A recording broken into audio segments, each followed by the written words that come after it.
Magandang araw sa inyong lahat. Tanong ko lang, sa panahon ng fake news at AI-generated contents, paano nga ba mananatiling totoo at makabuluhan ang mga kabataang mamamahayag? Magandang tanong yan, Do.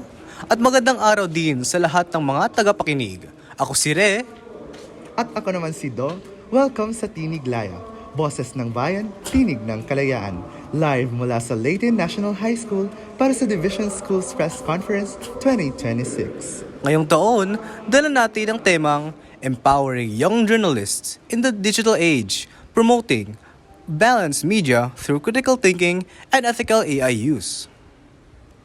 Tema pa lang malaman na, Re. Pagpapagigting ng kritikal na pag-iisip, tamang paggamit ng teknolohiya at pagsulong ng makatotohanang pamamahayag. Iyan ang puso ng presscon na ito. Do, ramdam na ramdam ko ang energy dito sa DSPC.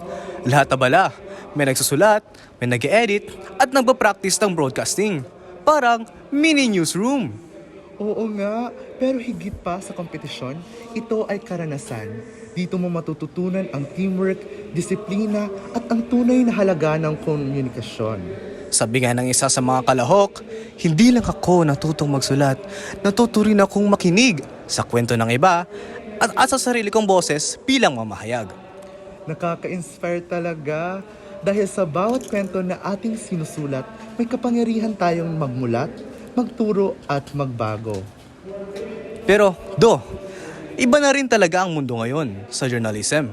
Nandiyan ang AI, social media at instant information. Ang tanong, paano natin ito hahawakan ng may etiko? Diyan papasok ang critical thinking. Hindi pwedeng basta kopya o share lang.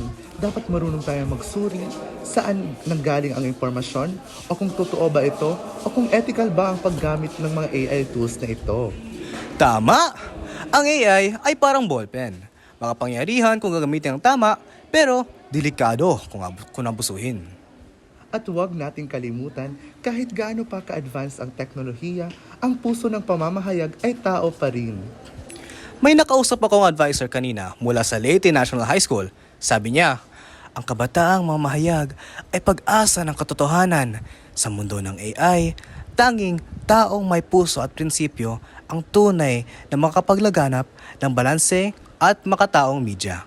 Grabe, Re. Totoo yan. Sa bawat letrang ating sinusulat, may responsibilidad tayong itaguyod ang katotohanan at kabutihan. At syempre, hindi mawawala ang saya sa DSPC. May new friends, late night edits, at syempre, masarap na mga pagkain. Oo, correct ka dyan. Pero higit sa lahat, yung damdaming alam mong parte ka ng mas malaking misyon ang maging boses ng katotohanan. Panalo man o hindi, bitbit natin ang karansang ito habang patuloy tayong lumalaban para sa patas, balanseng pamahayag. Kaya mga kapamamahayag, gamitin natin ang ating talino, puso at teknolohiya sa tama.